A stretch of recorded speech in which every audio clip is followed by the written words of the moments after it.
किसी का भी संग स्वीकार ना करें। ये बहुत खास बात साधना में है। अपना जीवन में प्रभु और गुरुदेव के सिवा कोई संगी नहीं होना चाहिए। ये देखो, अगर महापुरुषों के वचनों को स्वीकार न किया जाएगा तो फंसने में देर नहीं लगती, मिनट नहीं लगती फंसने में। मिनट कहने में देर लगती, फंसने में देर नहीं लगती। इस भोगों का राग, संपत्ति का राग, पद का राग, ये सब संग के अंतर्गत आता है। संग का मतलब किसी व्यक्ति से ही नहीं है, व्यक्ति, वस्तु, स्थान सब से है। ज्ञान का वर्णन कर लेना और स्थिति में रहना बहुत कठिन बात है, बहुत कठिन बात है, बहुत कठिन बात। पूज्यपाद सिवड़िया बाबा जी महाराज जब गंगा किनारे भ्रमण करते थे तो कानपुर के आगे एक स्थान पर योग वासिष्ठ का प्रवचन एक कर रहे थे। ऐसा आत्मज्ञान का वर्णन कर रहे थे, बाबा को पूरा लगा कि ये बोधवान पुरुष है। 3 दिन तक प्रवचन नीचे बैठ के सुना, फिर पीछे गए और एकांत में उनसे मिले और कहा, मैं केवल एक शब्द पूछना चाहता हूं, आपको आत्मबोध है?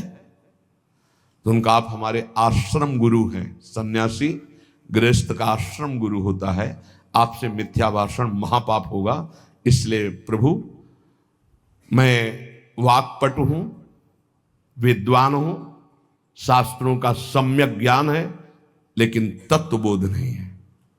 उनका बस मुझे इतना ही। बाबा ने अपने अनुभूति में, शास्त्र का ज्ञान होना एक अलग विषय है और तत्व बोध होना एक अलग विषय है। यहां परम अवधूत दत्तात्रेय भगवान कह रहे, यदि तुम्हें तत्व बोध प्राप्त करना, भगवत प्राप्ति करनी है, देखो, अगर आप सोचो कि मैं प्रेम मार्ग का हूं, मुझे तत्वबोध से क्या मतलब है, तो सर्वान वस्तुतया निरीक्ष, ये तत्वबोध ही ध्यान रखना। ये क्रूरा अपिपापिनो न च सताम संभाष्य दृश्या से सर्वान वस्तुतया निरीक्ष, परम स्वाराध्य बुद्धिर्मम, सब में पापी में पुण्यात्मा में सब में एक मेरे आराध्य देव, ये तत्वबोध ही है। बोले त्यक्त संगो, त्यक्त संगो। त्यक्त संगो का मतलब केवल बाहरी व्यक्ति नहीं है, वस्तु है, स्थान है, पद है, प्रतिष्ठा है, संपत्ति है, ये बाहरी है। केवल इतना ही नहीं, अंदर की वृत्ति है, अंदर की मान्यता है, अंदर का अहम है, अंदर के विचार हैं, उनसे भी असंग रहना है। त्यक्त संगो, वो जित संग दोषा, अंदर और बाहर से, तब वो परम पद का अधिकारी हो। समझ लीजिए बहुत ध्यान से, शायद ये समझ पाना कठिन है, क्योंकि बाहरी कुसंग नहीं त्याग पा रहे, फिर बाहरी संग की बात क्या, फिर अंतर के संग की बात क्या। अंतर के अहम का त्याग, अंतर के विचार का त्याग, अंतर की वृत्ति से असंग, अंतर की वृत्ति से असंग, वो जीवन मुक्त महापुरुष होता है। अंतर की वृत्ति से भी असंग, साक्षी, दृष्टा मात्र। आगे चलकर समझ में आएगा। त्यक्त संगो, अगर भगवत प्राप्ति करनी तो ये सूत्र बहुत अमृत है। किसी भी दृश्य, किसी भी व्यक्ति, किसी भी वस्तु, किसी भी पाद, किसी भी वृत्ति, किसी भी विचार, कहीं भी नहीं, हर समय साक्षी, निर्लेप, असंग, तब वो परम पद का अधिकारी। वही प्रिया जो मुस्कुरा के दे देती है, इसलिए अलवेली सरकार है। जित क्रोधो, पहले त्यक्त संगो, फिर जित क्रोधो। किसी भी परिस्थिति में क्रोध ना आने पावे। कभी कभी हम अपने दोषों को गुण मान करके प्रकाशित करते हैं कि ये कोई क्रोध नहीं है। अगर गलती को गलती नहीं मानोगे तो अक्रोध स्थिति को कभी प्राप्त नहीं होगी। क्रोध तब आता है जब हमारी कामना के विरुद्ध कोई चेष्टा होती है, पक्का, और क्रोध की सत्ता ही नहीं, हमारी चाहत ही ना हो। भगवान बोलवा रहे, बोल दिए, भगवान कह रहे ऐसे चलो ऐसे चलो, वो हम बता दिए, अब ना चलो आपकी मर्जी। क्रोध नहीं आना चाहिए। भारी से भारी विपरीत परिस्थिति में भी क्रोध नहीं आना चाहिए। ये कब होगा? जब सामने हम प्रभु देखते हैं। हमें तभी क्रोध आता है जब हमारी चाहत के विपरीत क्रिया होती है और हमारे चिंतन के विपरीत चिंतन होता है। आ गया क्रोध, आ गया क्रोध, शुरुआत हो गई। अब अभद्र शब्द, दुरुक्ति, दुरुक्ति माने गाली, ये पहचान है कि क्रोध देवता पधार चुके हैं। और वो सीधे तप, पवित्रता, भजन, इसको चाटते हैं, वो इसको भस्म करते हैं, इसको लेते हैं। क्रोध देवता तुम्हारे तप को, तुम्हारी पवित्रता को, अंतःकरण की तुम्हारे साधन को चाट जाएंगे, कुछ अनुभव नहीं होगा। जब हमारा ये चिंतन गिरा कि सामने प्रभु नहीं, हमारी बात नहीं मानता, विपरीतता है, वहीं क्रोध आ जाएगा। अन्यथा आने का कोई भी रास्ता नहीं क्रोध के। जित क्रोध, यहां कह रहे जित क्रोध हो, भगवान अवधूत दत्तात्रेय जी, अगर उपासक को परम पद पे आरूढ़ होना है, दिव्य साधना संपन्न बनना है, तो क्रोध पर विजय प्राप्त, कभी गुस्सा नहीं आना चाहिए। वो कब होगा? हम व्यक्ति देखते हैं तब गुस्सा आता है। हम भगवत भाव करेंगे तो जलेगा हृदय पर, हम गुस्सा नहीं कर पाएंगे। हम चाहत करते हैं तब गुस्सा आता है। अगर हम चाहत को भगवान की इच्छा में छोड़ देते हैं तो गुस्सा नहीं आएगा। जोई जोई प्यारो करे, सोई मोई भावे। लगवा हारो, थोड़ा आहार करें। बिहारी देव जी पीछे जब वाणी में आया था कि भूख से जो ज्यादा पेट भरता है उसका भजन तो हो ही नहीं सकता। पक्का यह अनुभव की बातें हैं। भूख से कम भोजन करने पर हमारी जो जीवनी शक्ति है कुछ पचाने में लगती है और कुछ से हम भजन कर लेते हैं। अगर भूखे हैं हम तो हमारा चिंतन बार बार खिंचता है भूख की तरफ। इसलिए लघवा हारो, थोड़ा आहार डाल लिया जाए। और ये अभ्यास से होता है। एक एक कवल केवल आप कम कर लीजिए तो बहुत थोड़े आहार में आपकी दिनचर्या बहुत स्फूर्ति वाली हो जाएगी। आप ये भ्रम छोड़ दें कि हम जितना अधिक आहार करेंगे उतने अधिक शक्तिशाली बनेंगे, ऐसा नहीं है। विचार आपके, संकल्प आपका, ये आपकी सामर्थ्य होती है। शुद्ध संकल्प, ये हम सांसारिक भाषा में बोल रहे हैं। शुद्ध संकल्प, शुद्ध विचार, पवित्रता, जितेंद्रियता, लघुआहार, आप महान बलशाली हो जाएंगे, पक्का। देखो, संकल्प रहित होकर देखो, भगवद आश्रित होकर देखो, और अपार सामर्थ्य। शुद्ध संकल्प का कितना बड़ा चमत्कार है कि आप नहीं समझ पाएंगे, कि विश्वास ही नहीं कर पाएंगे। अगस्त जी ने संकल्प किया और ऐसे समुद्र को पी गए, पूरे समुद्र को। आप विश्वास नहीं कर पाएंगे कि समुद्र को पी गए अगस्त जी महाराज। महान तप निधि, संकल्प किया और पी गए समुद्र को। यह संकल्प की ताकत।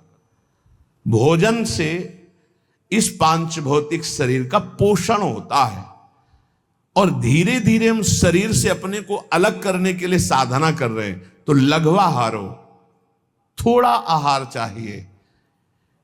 हमारा दिमाग क्या सिखाता है? बर्बाद काहे को करोगे? अब कितना रह गया? 2 लड्डू रह गए हैं, 1 कटोरी खीर है। वैसे तो नहीं है पर बर्बाद नहीं होना चाहिए। अन्न है, ये बर्बाद, श्वास बर्बाद हो जानी चाहिए। अरे दूसरा कोई खा लेगा, कोई और जीव पा लेगा। आप थोड़ा भजन के लिए जगह बनाए रखो। अगर आपने परुषा लिया है तो किसी और जीव को पवा देना। सब अपने गुरु भाई ही हैं, हम एक ही प्रभु के बच्चा हैं। पोशाकें अलग अलग हैं। अरे किसी के श्वान की पोशाक है, किसी के सूकर की पोशाक है, किसी की कृमि की, लेकिन हम हैं सब एक ही भाई, परमात्मा अंश हैं, हम सब एक ही हैं। अंश वही है, पोशाकें अलग अलग हैं, वो पालेंगे। हम भजन के लिए उतने ही पुरुष हुआ, उतने ही पावे जिससे भजन। ये आप बैठा लीजिए, खाते खाते मर जाओगे लेकिन खाने की आदत नहीं खत्म होगी। इसको संयम में लाओ। पहला कहा है त्यक्त संगो, दूसरा कहा है जित क्रोधो, तीसरा कहा है लघवा हारो। यदि भगवत प्राप्ति करनी है, दिव्यता लानी है, भजन का चमत्कार अंदर प्रकट करना है कि काम क्रोध लोभ मोह मद मत्सर ये सब भस्म हो रहे हैं, तो लघवा हारो। आहार पाने के बाद फिर ऐसे तुरंत बैठ सकते हो, ऐसा आहार पाइए कि अगर आपको तुरंत बैठना पड़े तो आपको वजन न लगे कि पेट में वजन है। ये जितना आप चिकने पदार्थ, जितने आप स्वादिष्ट पदार्थ समझ रहे हैं, ये स्वाद नहीं है। वास्तविक स्वाद तो राधा नाम सुधा रसम रसी, तुम रोम रोम आपका झंकृत हो जाएगा जिस दिन राधा नाम। बोले हमें तो स्वाद नहीं मिलता, तो जिसका पित्त बढ़ जाता मिश्री कड़वी लगती है, अगर अनुपान से दवा रूप में वही लिया जाए तो जब पित्त नष्ट होगा तो मिश्री मीठी लगने लगे। तो राधा नाम सुधा अमृत है, ये अमृत रस है। आचार्यों ने, महापुरुषों ने, स्वयं हरि ने इसका पान किया है, वही आपको मिल रहा है। आपकी जबान खराब हो चुकी भोगों में, थोड़ा भोजन कीजिए, बड़ा पावर मिलता है। आप उपवास के दिन देखना भजन में बहुत मन लगेगा थोड़ा पाने पर। तो वैसे ही आप रोज उपवास कर सकते हो, 1 रोटी पाओ, 2 रोटी पाओ, थोड़ी दाल ले ली, थोड़ी सब्जी ले ली, जितने से ऐसे थोड़ा लगा बस। इतना दिमाग विचित्र है कि हर बार फंसाता है यही कि बर्बाद नहीं होना चाहिए, ये जाना चाहिए, अंदर जाना चाहिए। बस जहां यहां से गया तो बस फिर उसके पचाने में पूरा दिमाग लगा, भजन में तो लगा नहीं। इसलिए प्रार्थना है इस आसक्ति से बचो, भोजन की आसक्ति से। अच्छे पदार्थ जो सृष्टि में कहे जाते हैं उनको थोड़ा लीजिए, और जो रूखे सूखे कहे जाते हैं उनसे पेट भरिए और खूब भजन कीजिए। आगे कह रहे जितेंद्रिय, अपने आप जितेंद्रिय हो जाएंगे। शरीर एक रथ है, बुद्धि इस रथ को चलाने वाला सारथी है, बैठने वाला जीवात्मा है, मन लगाम है, इंद्रियां घोड़े हैं, विचरने की जगह विषय भोग है। ये घोड़े विषय भोग का चारा चरने के लिए जाएंगे। अगर मन रूपी लगाम को बुद्धि रूपी सारथी ने ठीक से खींचा नहीं तो ये खंडक में गिरा देंगे, और गिरे हुए बहुत फंसे हैं। और जीव इतना भोला बन चुका है कि गड्ढे में गिरा है फिर भी वो आनंदित है, वो उसी को सुख समझ रहा है, दुख को ही सुख समझकर। यही तो भगवान की विचित्र माया है। जिसे तुम सुख समझते हो वो सुख की छाया है, समझ पड़ती नहीं, ये गिरधर की माया है। भयानक दुख के अंतर में वो डूबा हुआ भयानक परिणामों को प्राप्त होगा, लेकिन उसमें सुख का अनुभव कर रहा है। त्यक्त संगो जित क्रोधो लघ्वाहारो, तो अपने आप जितेंद्रिया हो जाएंगे। देख लेना, घृणा हो जाएगी यार, घृणा। कौन सा ऐसा सुख है जो घृणा के योग्य ना हो? लौकिक बढ़िया से बढ़िया पदार्थ खाओ, तत्काल हम उसे वापस उलटते हैं, देखने लायक नहीं रह जाएगा। चिकनी चमड़ी केवल देखकर फंस रहे हैं, कुछ नहीं, पूरा जीवन बर्बाद हो जाता है। धर्म के लिए तो सेवन करने के लिए ठीक है, बकाया भगवत प्राप्ति के लिए जितेंद्रिया चलो, ठीक से चलो। पिधाय बुद्ध्या द्वाराणि मनो ध्याने निवेशयेत्, शून्ये स्वेवावकाके गुहासुचो वनेसुचो, नित्य युक्ता सदा योगी ध्यानम सम्यक उपक्रमेत। श्री दत्तात्रेय जी महाराज कह रहे हैं, बुद्धि को परमात्म चिंतन से इतनी बलवान बनाओ कि अपनी इंद्रियों के द्वारों से घसीटकर उसे भगवान में स्थित करो। हर इंद्रिय द्वार बंद, अंतर्मुख इंद्रियों को करके परमात्म चिंतन में लग। शून्य स्वेवावकाशेषु, कहां हमारी स्थिति थी? विचार करके देखो। सब विषय जितने हैं वो हमको रौंद रहे थे, ना चरणों में प्रीति थी, ना उस कोटि की भजन की वृत्ति थी। ये तो सिर्फ आचार्य कृपा से। अब हे लाडली, आपकी शरण में आ गए। अब मेरी आयु, मेरी प्रत्येक श्वास केवल आपके स्मरण में व्यतीत हो। समस्त शास्त्र, समस्त महापुरुषों की वाणी और बड़े बड़े संतों की दिनचर्या जीवनी, उनसे संभाषण और स्वयं के हृदय का अनुभव साधना का सबसे बड़ा सूक्ष्म स्वरूप है।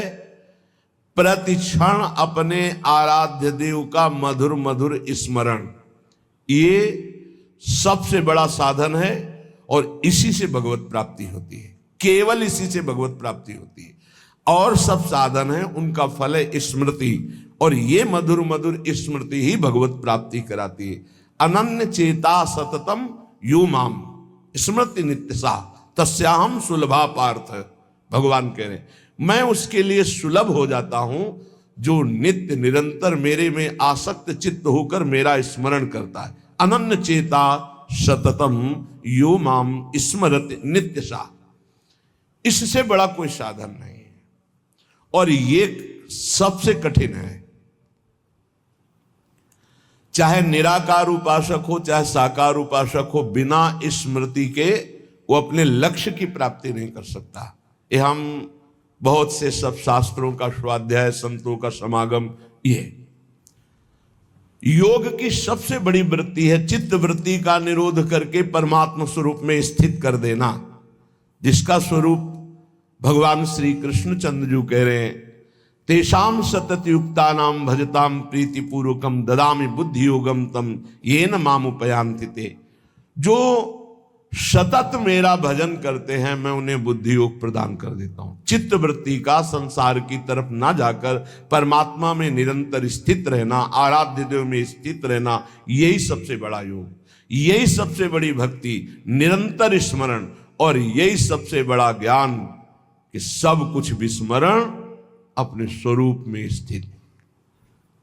भक्ति योग, अष्टांग योग, ज्ञान योग, कर्म योग, किन्हीं न किन्हीं मार्ग में तो होगा ही कोई, लेकिन सबका सार है संसार का विस्मरण और परमात्मा का स्मरण। ये सब संप्रदाय, सब साधन, सबका सार, अगर ये नहीं तो कुछ नहीं मिला आपको।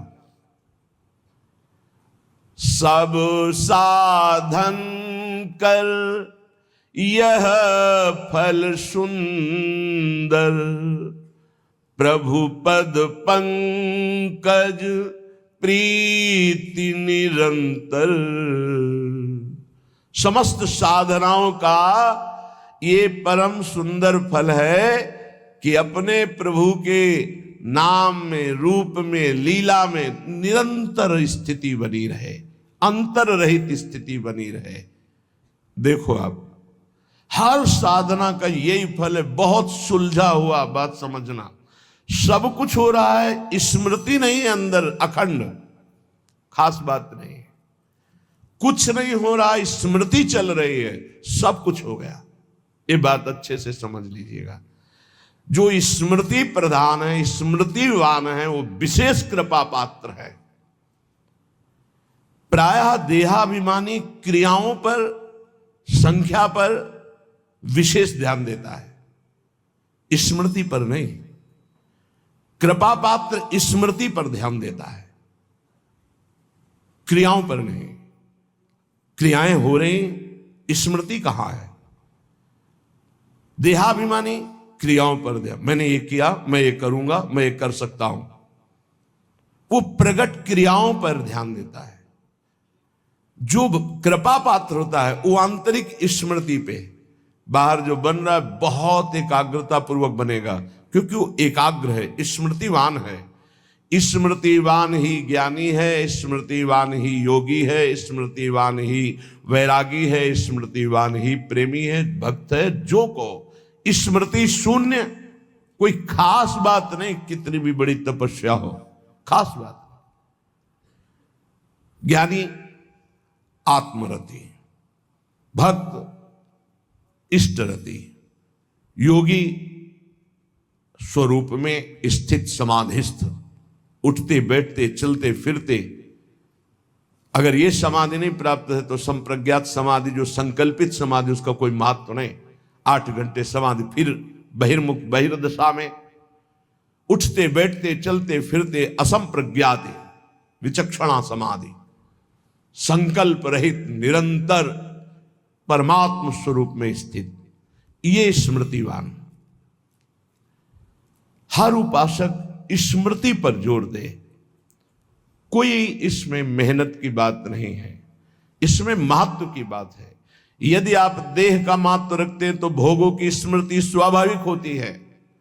यदि आप प्रभु का महत्व रखते हैं, तो भगवत स्मृति स्वाभाविक होने लगेगी। स्वाभाविक, जैसे हम विषयों की स्मृति करते नहीं, वो बसी हुई माला चल रहा है, स्मृति भोगों की हो रही, आरती पूजा क्रियाएं भागवतिक हो रही, स्मृति पदार्थों की भोगों की हो रही, नाना प्रकार का भोगाकर्षण का स्मरण हो रहा है, उसे स्मृति कहते हैं, जो अंदर अंदर होती है।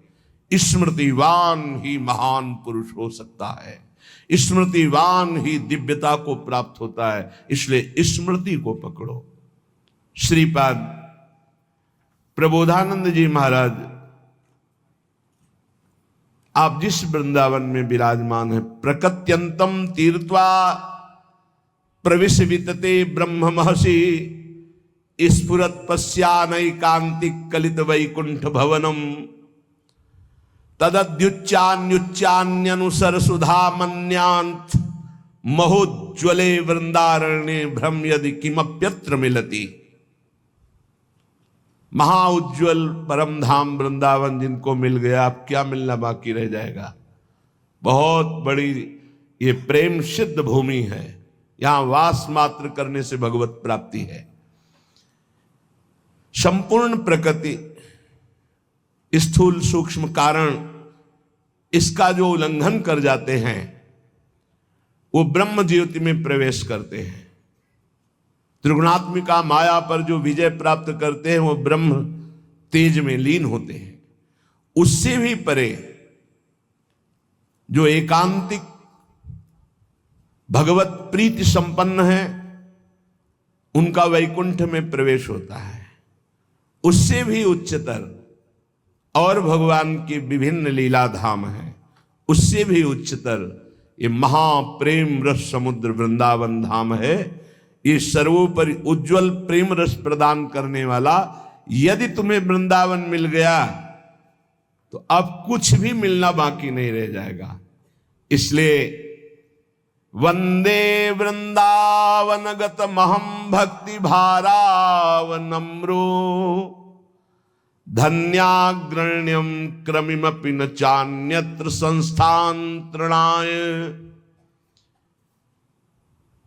मैं वृंदावन की कृपा से वृंदावन की महिमा को जितना जान रहा हूं, श्रीपाद कह रहे हैं, यहां के किसी भी जीव का अपमान मत करना। आप